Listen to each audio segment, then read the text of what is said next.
ಪುಸ್ತಕದ ಮಾರಾಟದ ಸಂತೆ, ಮಕ್ಕಳು ಮಾಡುವ ಪುಸ್ತಕದ ಮಾರಾಟದ ಸಂತೆ, ಸಸ್ಯ ಸಂರಕ್ಷಣೆಯ ಅರಿವಿನ ಸಂತೆ, ಪೋಷಕರು ಶಿಕ್ಷಕರು ಪ್ರೋತ್ಸಾಹಿಸಿದ ಪ್ರಹರ್ಷಿತ ಮಕ್ಕಳ ಸಂತೆ, ನಮ್ಮಯ ಸಂತೆ ನಿಮ್ಮಯ ಸಂತೆ. ಈ ಸಂತೆಯ ಭಾಗವಹಿಸಿರ್ತಕ್ಕಂಥ ನನ್ನೆಲ್ಲ ಮುದ್ದು ವ್ಯಾಪಾರೋದ್ಯಮಿಗಳೇ, ವ್ಯಾಪಾರದ ತಕ್ಕಡಿ ತೂಕ ಜೊತೆಯಲ್ಲಿ ಜ್ಞಾನವನ್ನ ಇಟ್ಕೊಂಡು ಮಾರಾಟ ಮಾಡಲಿಕ್ಕೆ ಸನ್ನದ್ಧರಾಗಿ ಮಾರಾಟ ಮಾಡುತ್ತಿರುವಂತಕ್ಕಂಥ ನನ್ನೆಲ್ಲ ಪ್ರೀತಿಯ ಪುಟಾಣಿಗಳೇ, ತಮಗೆ ತಾಯಿ ಶಾರದಾಂಬೆ ಹಾಗೂ ಸರಸ್ವತಿ ತಮಗೆ ಜೀವನದಲ್ಲಿ ಅರಿವಿನ ಜ್ಞಾನ, ಮಾರಾಟದ ಜ್ಞಾನ ಜೊತೆಯಲ್ಲಿ ತಮ್ಮ ಬದುಕಿನ ಜ್ಞಾನವನ್ನ ಕೊಡ್ಲಿ ಅಂತ ತಾಯಿ ಸರಸ್ವತಿ ಶಾರದಾಂಬೆಯಲ್ಲಿ ಪ್ರಾರ್ಥನೆ ಮಾಡ್ಕೊಳ್ತಾ ಈ ಕಾರ್ಯಕ್ರಮದ ಅಧ್ಯಕ್ಷತೆಯನ್ನು ವಹಿಸಿರ್ತಕ್ಕಂಥ ನನ್ನ ಸಹೋದರರು, ನನ್ನ ಮಾರ್ಗದರ್ಶಿಗಳು ಆಗಿರ್ತಕ್ಕಂಥ ಸೋಮಶೇಖರ್ ಸರ್ ಅವರೇ, ಲೀಲಾ ಸೋಮಶೇಖರ್ ಅವರೇ, ಎಲ್ಲದಕ್ಕಿಂತ ಹೆಚ್ಚಾಗಿ ಶಿಕ್ಷಕ ವೃಂದರವರೇ, ತಮ್ಮೆಲ್ಲರಿಗೂ ಹೃದಯಪೂರ್ವಕವಾದಂತಹ ಶುಭಾಶಯಗಳನ್ನ ನಾನು ಸಲ್ಲಿಸಲಿಕ್ಕೆ ಇಷ್ಟಪಡ್ತೇನೆ. ಯಾಕೆ ಅಂದ್ರೆ ಇವತ್ತಿನ ಜಾಗತೀಕರಣದ ಯುಗದಲ್ಲಿ, ಸ್ಪರ್ಧಾತ್ಮಕ ಯುಗದಲ್ಲಿ ಈ ಮಕ್ಕಳಿಗೆ ಸ್ವಲ್ಪ ಜ್ಞಾನವನ್ನ, ಅಲ್ಪ ಜ್ಞಾನವನ್ನ ಚಿಕ್ಕಂದಿನಿಂದಲೇ ಕಲಿಸಬೇಕಾಗಿರ್ತಕ್ಕಂಥದ್ದು ಇವತ್ತಿನ ಪ್ರಸ್ತುತ ಸಂದರ್ಭಕ್ಕೆ ಅನುಗುಣವಾಗಿ ಪ್ರಸ್ತುತ ಕರ್ತವ್ಯ ಆಗಿದೆ. ಆ ಕರ್ತವ್ಯವನ್ನ ಪರಿಪಾಲನೆ ಮಾಡ್ತಾ ಇರ್ತಕ್ಕಂಥ ನನ್ನೆಲ್ಲ ಶಿಕ್ಷಕರಿಗೂ ಪೋಷಕರಿಗೂ ಹೃದಯಪೂರ್ವಕವಾದಂತ ಧನ್ಯವಾದಗಳು, ಅಭಿನಂದನೆಗಳು ಹೇಳಿಕ್ಕೆ ಇಷ್ಟಪಡ್ತೇನೆ.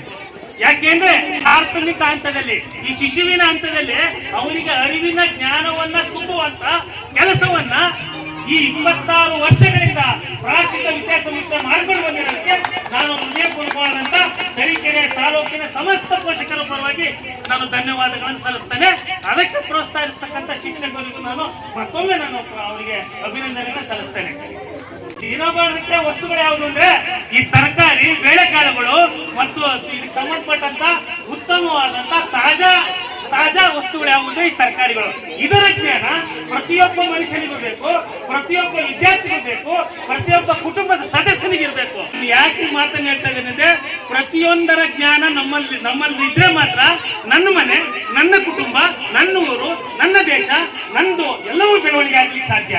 ನನಗೆ ಯಾಕಿದು ಅಂತ ಹೇಳಿದ್ರೆ ನನ್ನ ಮನೆನೂ ಹಾಳಾಗೋಗುತ್ತೆ. ಅದು ನನ್ನದು ಅಂತ ಭಾವಿಸಿ, ನಮ್ಮದು ಅಂತ ಭಾವಿಸಿ ನಾವು ಬದುಕಿದ್ದೆ ಆದ್ರೆ ಕುಟುಂಬ, ಮಕ್ಕಳು, ನನ್ನ ಕುಟುಂಬ, ನನ್ನ ಮಕ್ಕಳು, ನನ್ನ ಅಣ್ಣ, ನನ್ನ ಅತ್ತೆ, ನನ್ನ ಅಕ್ಕ, ನನ್ನ ತಂಗಿ ಬಾಂಧವ್ಯಗಳ ಬೆಸಿಗೆಯಲ್ಲಿ ಬೆಳೆದ್ರು ಮಾತ್ರ ಇವೆಲ್ಲವನ್ನು ಸಹ ನಾವು ಬಳಸಿಕೊಂಡು ಬದುಕಲಿಕ್ಕೆ ಸಾಧ್ಯ ಆಗುತ್ತೆ.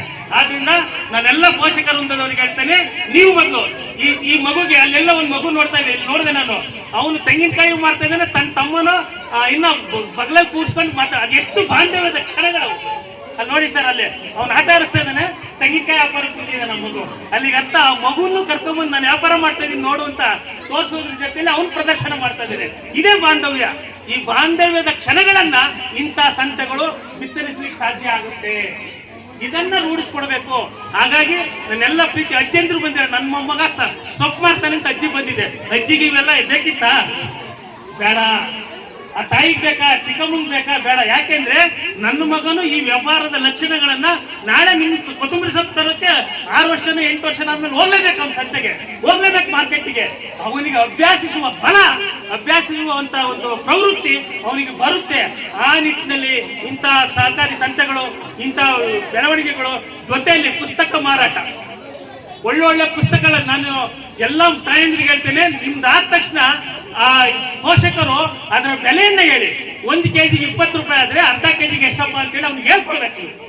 ಎಲ್ಲಾ ಪೋಷಕರು ಮೂಲಂಗಿ 20 ರೂಪಾಯಿ ಕೆಜಿ ಆದ್ರೆ ಅರ್ಧ ಕೆಜಿಗೆ 10 ರೂಪಾಯಿ ಆಗುತ್ತೆ ಮಗ, ಅದನ್ನ ಅರ್ಧ ಡಿವೈಡ್ ಮಾಡು. ಆ ಲೆಕ್ಕನೂ ಬರುತ್ತೆ, ವ್ಯಾಪಾರನೂ ಬರುತ್ತೆ, ಬುದ್ಧಿವಂತಿಕೆನೂ ಬೆಳೆಯುತ್ತೆ. ಈ ಹೇಳಿಕೊಡೋದ್ರ ಮುಖೇನ ನೀವು ವಿನಿಮಯವನ್ನು ಮಾಡ್ಕೊಳ್ಬೇಕು ಅಂತ ಈ ಸಂದರ್ಭದಲ್ಲಿ ಹೇಳ್ತಾ, ಅದೇ ರೀತಿ ಈ ಮಾರಾಟ ಸಂತೆಯಲ್ಲಿ ನಮ್ಮ ಪುರಸಭೆಯವರು ಸ್ವಚ್ಛತೆ ಬಗ್ಗೆ ಹಾಕಿದ್ದಾರೆ ಹೇಳ್ತಾ ತಮ್ಮೆಲ್ಲರಿಗೂ ಮತ್ತೊಮ್ಮೆ ಹೇಳ್ತೇನೆ, ಸಂತೆ ಬಜಾರ್ನಲ್ಲಿ ಭಾಗವಹಿಸಿದ ಮಕ್ಕಳು ಬದುಕಿನಲ್ಲಿ ಬಚಾವಾಗ್ತಾರೆ ಅಂತ ಈ ಸಂದರ್ಭದಲ್ಲಿ ಹೇಳ್ತಾ, ಬಜಾರ್ನಲ್ಲಿ ಭಾಗವಹಿಸಿದ ಮಕ್ಕಳು ಬದುಕನ್ನ ಬಚಾವಾಗುವಂತ ಎಲ್ಲ ಗುಣಗಳನ್ನ ಅಳವಡಿಸಿಕೊಳ್ತಾರೆ, ಕಲಿತಾರೆ ಅಂತ ಈ ಸಂದರ್ಭ ಹೇಳ್ತಾ, ಅದರ ಹೊರೆಯನ್ನ ಹೊತ್ತಿರ್ತಕ್ಕಂಥ ಎಲ್ಲ ಪೋಷಕರು ತಮ್ಮ ಜವಾಬ್ದಾರಿಯನ್ನ ತನ್ನ ಮೂಲಕ ಅವರಿಗೆ ತಿದ್ದು ತೀರುವುದರ ಮುಖೇನ ಅವರಿಗೆ ಕಲಿಸಬೇಕು ಅಂತ ಈ ಸಂದರ್ಭ ಹೇಳ್ತಾ ತಮ್ಮೆಲ್ಲರಿಗೂ ಸಹಕರಿಸಿದ ಈ ಸಂತ ಕಾರ್ಯಕ್ರಮಕ್ಕೆ ಸಹಕರಿಸಿದ ಪೋಷಕರಿಗೆ ಮತ್ತೊಮ್ಮೆ ಹೊಸ ವರ್ಷದ ಶುಭಾಶಯಗಳನ್ನು ಕೋರುತ್ತಾ ನನಗೆ ಮಾತನಾಡಲಿಕ್ಕೆ ಅವಕಾಶ ಕೊಟ್ಟಂತ ತಮ್ಮೆಲ್ಲರಿಗೂ ವಂದಿಸಿ ಮತ್ತೊಮ್ಮೆ ಹೇಳ್ತಾ ಇದ್ದೀನಿ, ತಮ್ಮೆಲ್ಲರ ಪ್ರೋತ್ಸಾಹ ಶಿಕ್ಷಕರಿಗಿರ್ಬೇಕು. ಶಿಕ್ಷಕರು ಸಾಧ್ಯವಾದರ ಮಟ್ಟಿಗೆ ಮಕ್ಕಳಿಗೆ ಎಲ್ಲವನ್ನು ದಾರಿ ಎರಲಿಕ್ಕೆ ಸಿದ್ಧರಿದ್ದಾರೆ ಅಂತ ಸಂದರ್ಭ ಹೇಳಿ ನನ್ನ 2 ಮಾತನ್ನು ಮುಗಿಸ್ತೇನೆ.